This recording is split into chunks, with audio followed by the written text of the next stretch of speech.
ஒரு பெட்டில் 2 பேர் படுத்துருக்காங்க பாரு. ஒரு பெட்டில்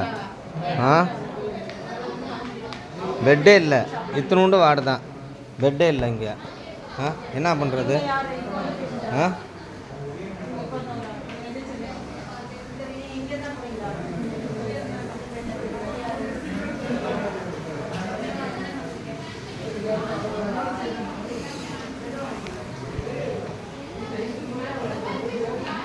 எமர்ஜென்சி வார்டு இத்தினூண்டு தானா?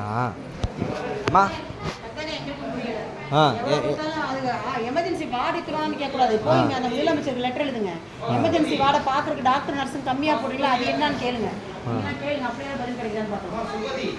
வார்டை போய் இத்தினோண்டான்னு கேட்குறீங்க, பார்க்க ஆள் இல்லைன்னு தான் பிரச்சனை. இருக்கவே பார்க்க எங்களால் முடியலை. ஒரு கேஸ் ஆனால் அடுத்த கேஸ் வந்து என்ன பண்ணுறதுன்னு தெரியலம்மா. எந்திரிங்க, வெளியே போய் படுங்கம்மா. எந்திரிங்கம்மா. யார் பேஷண்ட் யாருன்றோ அவங்களாம் பேஷண்ட்டாக வெளியே உட்கார வச்சுருக்கேன் நான். நீங்கள் நோயாளி தானேப்பா?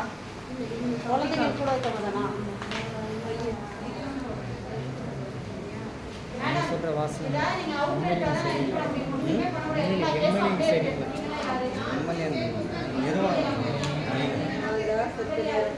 MLA doctor அடிச்சிருக்கான்.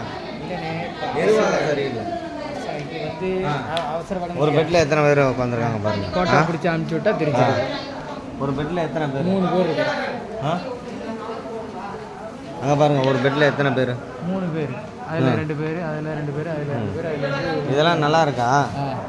கோட்டா பிடிச்சி அப்படியே அனுப்பிச்சி விடுங்க.